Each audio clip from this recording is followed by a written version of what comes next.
Magandang gabi mga bossing. Alright, dito sa pormadang ito, sa posisyon na ito, may lansi na ang pula dito. Okay, hanapin. Nasaan ang tricks ng pula para manalo mga boss? Pula ang titira, panalo na ang pula dito mga bossing. Medyo may kalaliman lang, pero maganda ang ending nito. Okay, sige nga kung makita nyo. Kung gusto mong malaman, di umpisahan natin sa simula kung paano napunta sa ganitong sitwasyon. Okay, babalikan natin.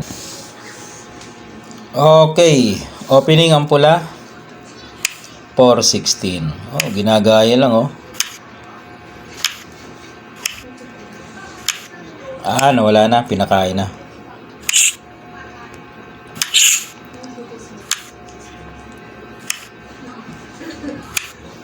Real, pinakain agad.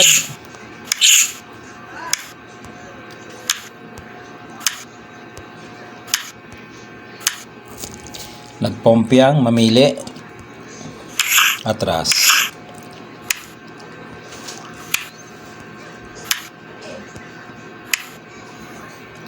Tinakpan, yan.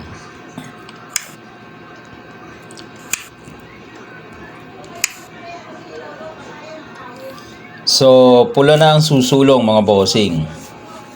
Okay. Dito na yan Ano ang sulong ng pula? Wala pa.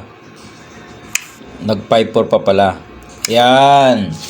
Dito na. Ano ang sulong ng pula para manalo? Okay.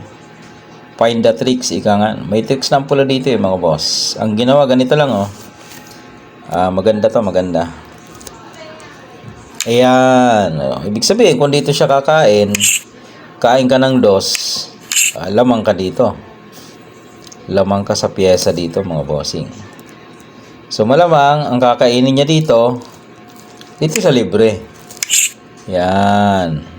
Then, ang sunod mong gawin, magpados. Okay. So, kain dos. Ikaw naman, kakain ka dito sa kabila. Yan. Dos yan Siya naman kakain siya, dama siya. Yun. So anong gagawin mo ngayon? Ito ang gagawin mo.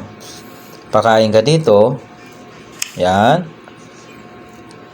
Tapos pakain mo uli para makadama siya. So dalawa na ang dama niya, Saka isulong mo yung isa na yon para kainin ng dama niya.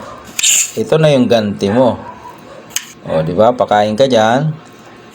Kain ka ng 5. 1, 2, 3, 4, 5. Yun. Dadalawa na tira sa kanya. So, maglalagari ka na lang dyan hanggang sa paubos niya na yan.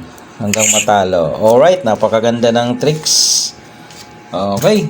Pa-follow and share naman mga bossing.